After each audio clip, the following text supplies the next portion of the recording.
전략환경영향평가의 문제를 추적하는 기획뉴스 세 번째 순서입니다. 전략환경영향평가에서 무엇을 어떻게 조사할지 심의하는 환경영향평가협의회 위원 절반 이상이 공무원과 제주도 추천 인사로 채워져 공정성 논란이 일고 있습니다. 시민단체 추천 인사는 1명 이상 위촉할 수 있는데도 1명만 위촉하고 있습니다. 송원일 기자가 보도합니다. 제주시 애월읍 중산간에 추진되는 애월 포레스트 관광단지. 125만 제곱미터 부지에 사업비 1조 7천억 원을 투입해 객실수 1,000개가 넘는 호텔과 콘도를 짓는 대규모 개발 사업입니다.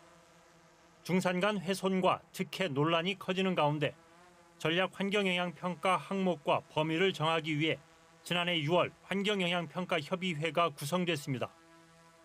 협의회 위원 12명의 명단을 분석해봤습니다.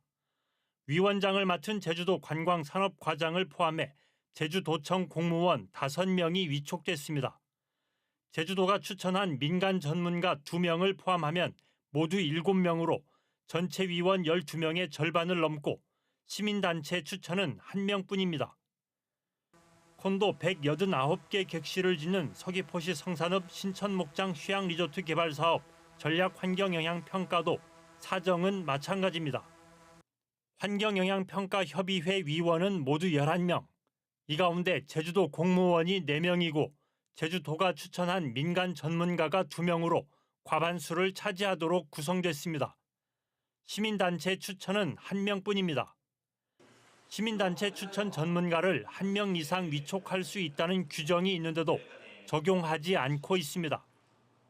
환경단체는 제주도의 의도에 따라 협의회가 운영될 가능성이 크다고 비판합니다.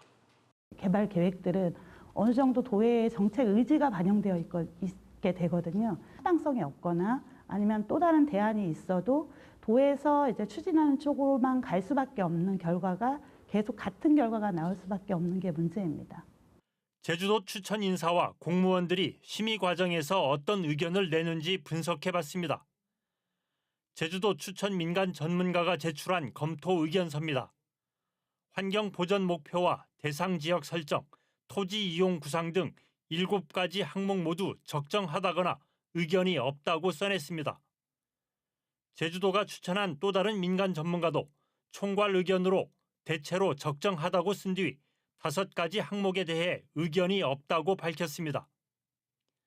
제주도 공무원들도 실현 가능한 환경 보전 목표를 제시하라거나 친환경적인 토지 이용 계획을 수립하라는 등 원론적인 의견 제시가 많았습니다.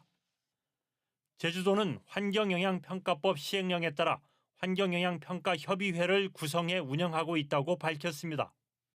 전략 환경영향평가의 첫 단계인 환경영향평가협의회 구성을 두고 중대한 하자가 있다는 비판이 커지고 있습니다. 대규모 개발을 둘러싼 갈등과 논란을 해결하기 위해서는 심의 절차의 공정성을 확보하기 위한 대책을 시급히 마련해야 할 것으로 보입니다. MBC 뉴스 송원일입니다.